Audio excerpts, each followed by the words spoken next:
This video has been a collaboration with Flashpoint History, a great creator who loves ancient history. We hope you enjoy. A concise history of the First Crusade.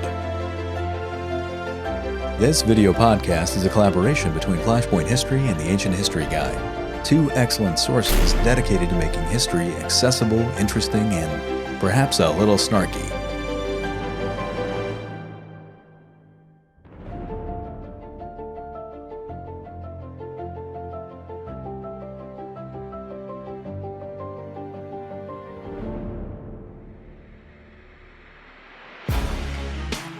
It wasn't just the peasantry that took heed of Urban's call. Many lords and princes of Europe also came forth. So instead of an aggressive, rowdy mob, you instead had an aggressive, well-trained, heavily armed force, and it was an impressive entourage. From southern Italy came Bohemond of Taranto, known to be a giant of a man, and his ruthless nephew Tancred.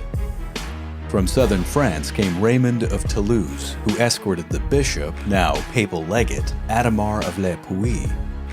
Starting in Normandy came Duke Robert, the son of William the Conqueror. Warfare was just ingrained in his genetic code. From Lorraine came Godfrey of Bouillon, along with his two brothers, Eustace and Baldwin of Boulogne.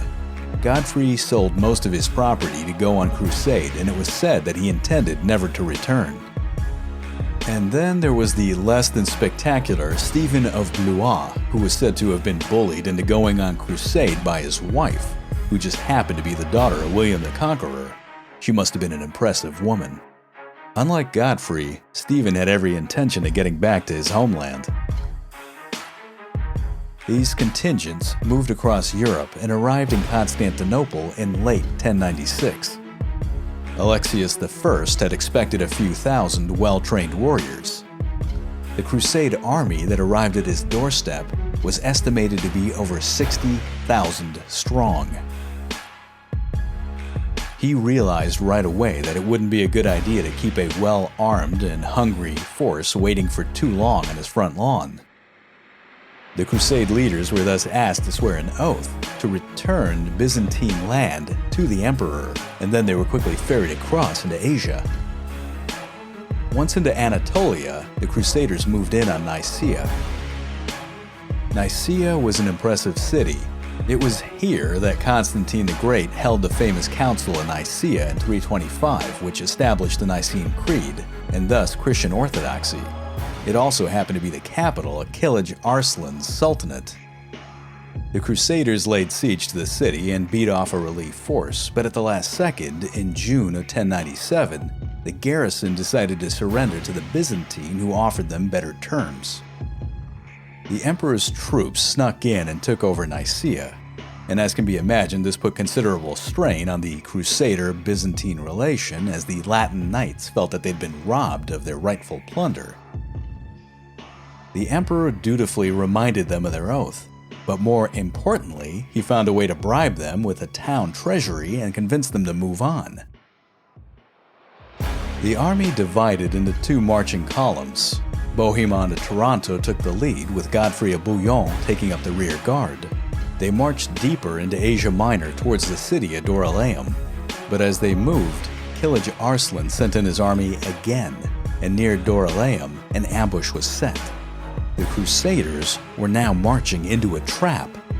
I'm gonna let my co-author, Ancient History Guy, fill in what happened next.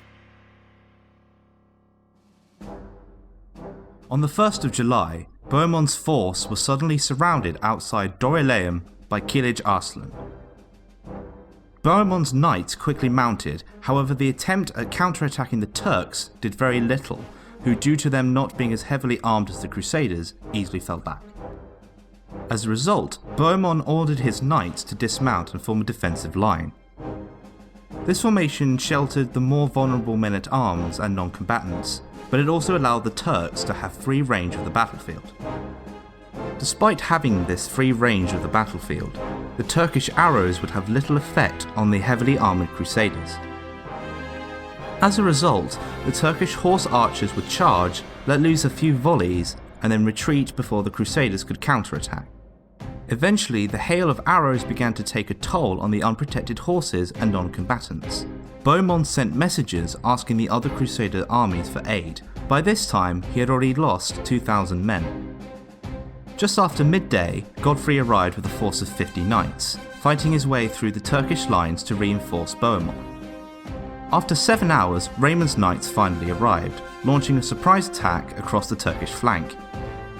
Finally, a force led by Bishop Adhemar of Le Puy, the papal legate, arrived in mid-afternoon, moving around the battlefield by hiding his forces behind hills and across the river.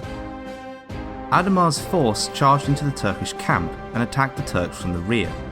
Terrified by the sight of their camps in flames, the Turkish army fell into disarray, abandoning their camp and forcing Kilij Arslan to withdraw from the battlefield.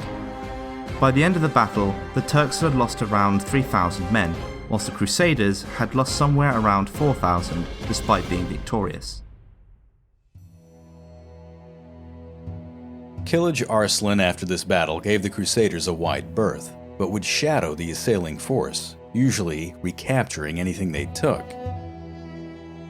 There was a reason for his caution. Aside from he himself being defeated in battle by the Crusaders, the Islamic world at this time was heavily fractured. The Seljuk Empire had broken apart into many states with the death of their great Sultan, Malik Shah, in 1092. The local rulers who came to power, who were known as Atabegs, were embroiled in warring against one another and also against the Fatimid Caliphate, which was of Shia Islam. Kilij Arslan had plenty of other enemies, and he, like the rest of the Middle East, would be puzzled as to the motives and the goals of this large invading horde. The Crusaders moved on to central Anatolia almost unopposed, and in mid-August managed to capture the city of Iconium. But shortly thereafter, at the city of Heraclea, after a minor skirmish, they decided to split up. The main body of the Crusader force took a northeastern route through the mountains of Cappadocia, which was a trying ordeal, resulting in the deaths or starvation of many.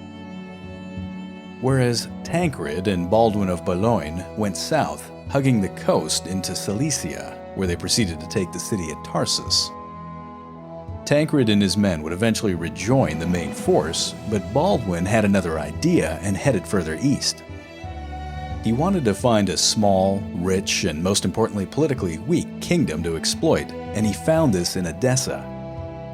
Now, it was through, let's just call it, political resourcefulness and sheer audacity that he became the lord of what would become the county of Edessa. Give Baldwin a little time. He was upwardly mobile and destined for bigger things in the future than simply being a count. Now, the main body of the Crusade army descended on Antioch in late 1097. At one point, Antioch was one of the greatest cities of the Roman Empire. By some estimates, she ranked second only to Rome herself. She was now a bit past her prime, but was still an important landmark. In essence, she wasn't a city that could be easily bypassed. Ancient history guy, why don't you give us the glorious details of the Crusade encounter at Antioch? The Crusaders arrived outside the city of Antioch on the 21st of October and began the siege. The city was well protected, with huge walls and turrets, as well as a citadel positioned on top of a hill as a last line of defence. The 5,000 Turkish defenders had been aware of the approaching Crusaders and had therefore gathered up a large stockpile of supplies in anticipation of the siege. However, the Crusaders only besieged one side of the city. As a result, the Muslim defenders attempted to sally out, but this was unsuccessful, and they soon retreated back behind their tall walls. After using up all the available food in the immediate area, the Crusaders began to send out foraging parties further afield. On the 31st of December, one of these foraging parties encountered a Turkish relief army led by the governor of Damascus. The Muslim relief army was soon defeated, and the battered Crusaders returned backwards towards Antioch. A lack of food continued to be a problem. Supplies were dwindling, and in early 1098, 1 in 7 of the Crusaders were dying from starvation. Hungry, and with morale low, many began to desert the crusading army. In this time, the Crusaders had to deal with another relief army, which was quickly beaten back. Fed up with the sad state of affairs, Bohemond secretly established contact with someone inside the city, called Firuz. Firuz was an Armenian guard who controlled the Tower of the Two Sisters. As a result of a few bribes, the Armenian agreed to help the Crusaders. The need to capture Antioch was made far greater as the Crusaders became aware that a large relief army led by Kerboga was on its way. After a bit of bickering in the Crusaders' camp, it was agreed that Bohemond would lead a stealth mission to open the city gates, and in return he would become the Prince of Antioch. In the middle of the night, Firuz allowed a small group of Crusaders, including Bohemond, to scale the walls. The Crusaders then proceeded to open the gate, and finally the Crusaders captured the city, and proceeded to kill as many non-Christians as they could. However, it turns out the Crusaders could not distinguish between Christians and non-Christians, and many were killed. However, the citadel remained in the hands of the Muslim defenders, who would be held up for many more days to come. Kerboga began the second siege against the Crusaders. The food situation became desperate. Suddenly, a monk claimed to have had a vision, and after leading an excavation mission to the Cathedral of St. Peter, discovered what was said to be the Holy Land.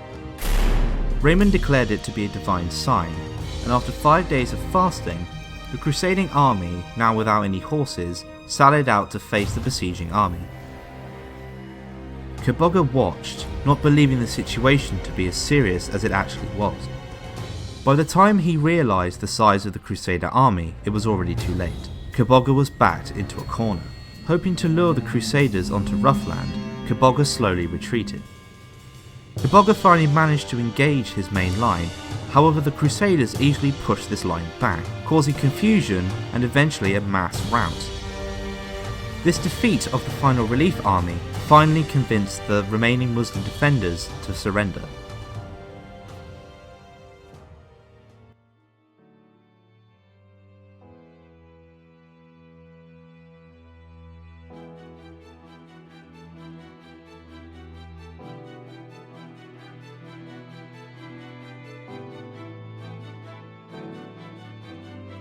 Thank you for watching and listening. All sources are listed and linked in the description, along with Flashpoint History's channel. Be sure to like, comment and subscribe. I've been the Ancient History Guy, and as always, I'll be seeing you later.